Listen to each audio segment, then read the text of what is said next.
a field near a small village, lost among the hills of the central Russian upland. Nowadays, it is known to millions of people around the world as a field where one of the greatest tank battles of World War II took place. In one day, death reaped the harvest of thousands of human lives on the fields of Prokhorovka. Now it is a field where wheat and rye grow. But in 1943, there was no place to hide from the German tanks.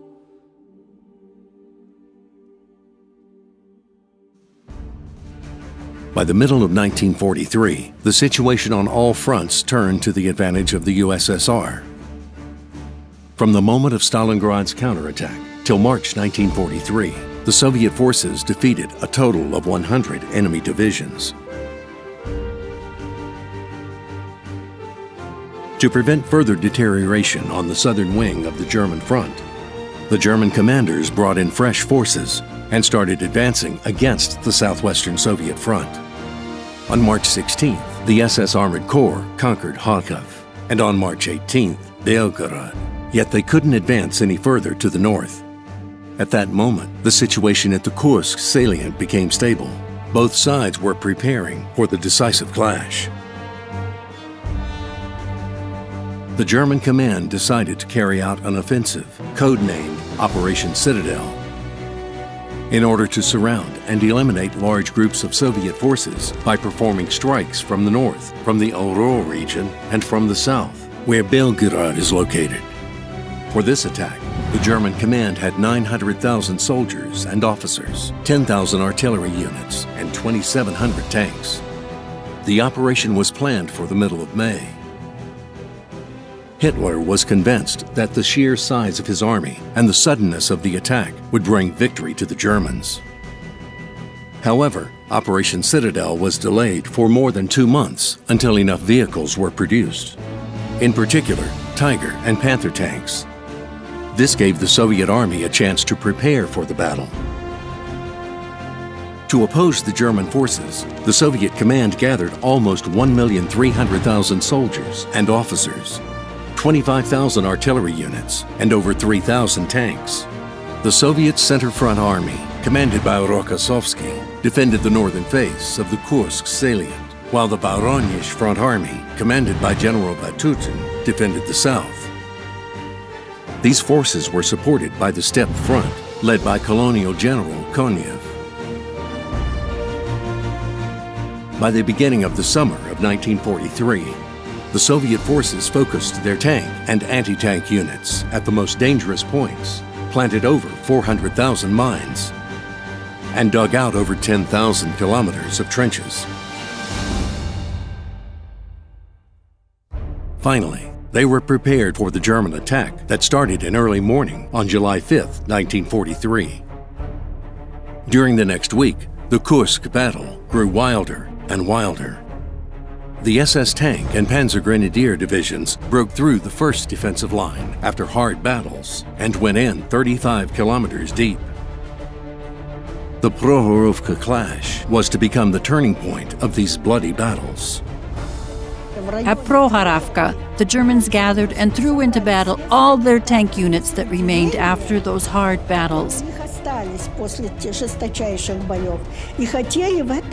They wanted to repeat their breakthrough, like they did at Stalingrad. But we managed to resist. It lasted 2 days, July 10 and July 11.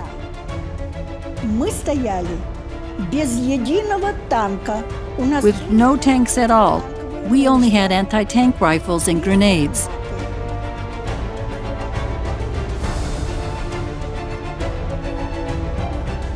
The evening of July 11, 1943, it is the 7th day of Operation Citadel. There was Marshal Vasilevsky again. They went on field work.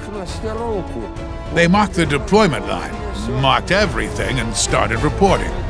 And then the German attack. It's coming. A huge wave is coming. Soon, one of the greatest tank battles in history was to begin. You see, it's the most agonizing wave, when there is preparation fire, and then we need to go into battle. Like that. Hurry up! How long should we wait? July 12th, 8:30 a.m. The forces of the 5th Guards All-Arms Army and the 5th Guards Armored Army, after 15 minutes of preparation fire, delivered a counterstrike. The huge armored waves moved in, facing one another. About 1,200 tanks and SPGs simultaneously took part in these battles.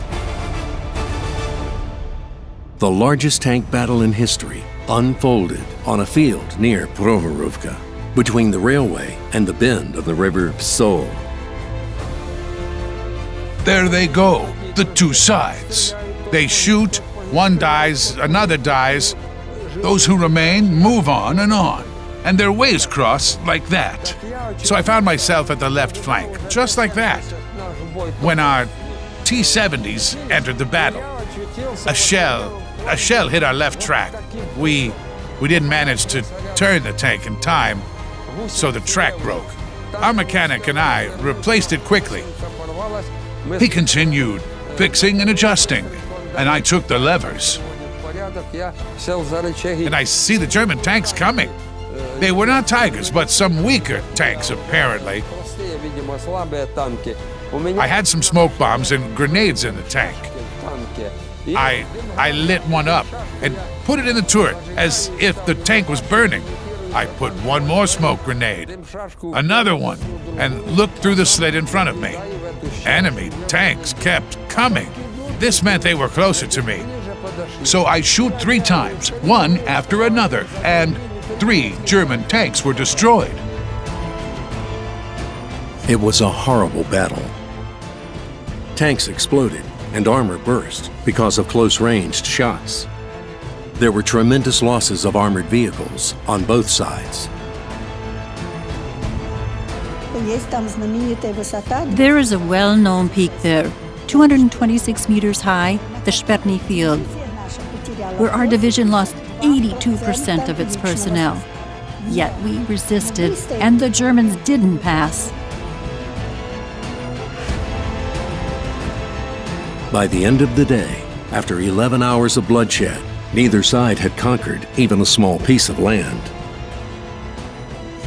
The fields of Prokhorovka were littered with burning tank hulls. And in the evening, the commanders of the other tanks, all of my platoon was still alive then, came to me. Only I had a radio on the tank, others didn't. We came up to the radio and said sadly, "Oh no, we almost didn't advance, well maybe some 5 to 8 kilometers, and then it stopped. And suddenly there is a message by radio. I didn't take off my helmet. Order to deliver Commander Rotmistrov's message. Message to all the people, to all the soldiers. He said, 'Tankers, you made wonders. You stopped the German beast.' Only then we took heart again."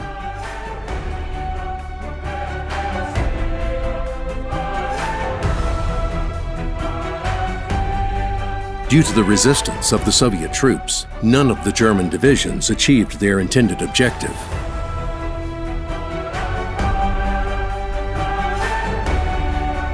The German troops began their retreat from Prokhorovka, which lasted 2 years and led them back to Berlin.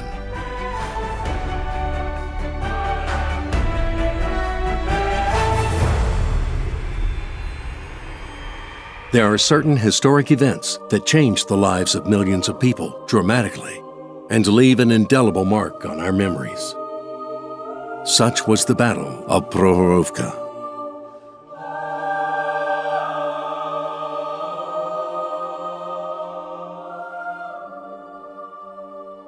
The fields of southern Russia, they are sacred places for many people, places where the Soviet tankers demonstrated their tremendous heroism.